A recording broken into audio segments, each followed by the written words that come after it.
အားလုံးပဲမင်္ဂလာပါဗျကျွန်တော်ဒီနေ့မှာတော့မြန်မာကရန်ကျက်သိမဲ့ဘရော်နီကာဝမ်ချန်ပီယံရှစ်မှာပွဲရသွားတဲ့အကြောင်းပြည်သက်တွေကိုပြောပြချင်ပါတယ်လာမယ့်မေလ22ရက်နေ့ဒိုင်နာစာကယ်မှာဘရော်နီကာရဲ့ဝမ်ချန်ပီယံရှစ်၅ပွဲမြောက်အဖြစ်ဂျပန်ကေပေါင်းစင်စူပါစတာဖိုက်တာကာနာနဲ့ပွဲရသွားခဲ့တာဖြစ်ပါတယ်အဲ့တော့ဂျပန်ကေပေါင်းစင်စူပါစတာဖိုက်တာကာနာနဲ့မှဘရော်နီကာတစ်ခါမှမထိုးဘူးသေးတဲ့ကေပေါင်းစင်ပွဲထိုးရမှာပါအဲ့တော့ဒီပွဲကဘရော်နီကာနဲ့မြန်မာပြည်သက်တွေအတွက်ကလည်းတကယ်ကိုရင်ခုန်စိတ်လို့ရှားစရာကြီးပါဒါပေမဲ့ဂျပန်ဖိုက်တာကာနာက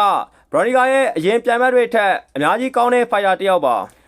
အဲ့တော့အလုပ်ဖိုက်တာမျိုးနဲ့မှဘရော်နီကာသိမ့်မကျွမ်းကျင်တဲ့တနည်းအားဖြင့်ကာနာရဲ့နယ်ပယ်ဖြစ်တဲ့ကေပေါင်းစင်ပွဲထိုးရမှာဆိုတော့ဘရော်နီကာအတွက်တော်လေးစိုးရိမ်စရာပါအဲ့တော့ဘရော်နီကာရဲ့ဝမ်ချန်ပီယံရှစ်ရှေ့လေးပွဲမှာတော့ပွဲဦးတဲ့တပွဲရှုံးတယ်နောက်ဆုံး3ပွဲဆက်တိုက်အနိုင်ရထားပါတယ်ဝမ်ချန်ပီယံရှစ်နောက်ဆုံးပွဲအဖြစ်အစ္စရေးဖိုက်တာမှာလည်းရှီယာကွမ်ကိုနိုင်ရထားတာပါ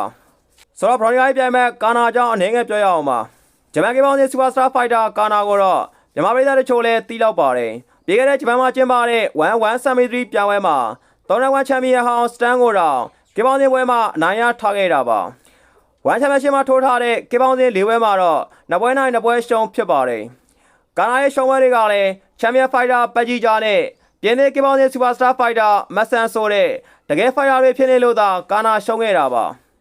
အဲ့တော့အဓိကပြောချင်တာကဒီဘက်ကလုံးဝပွဲကောင်းတဲ့ပွဲဖြစ်တယ်လို့ဘရော်နီကာအတွက်ကလည်းလုံးဝမလွယ်ကူတဲ့ပွဲပဲဖြစ်ပါတယ်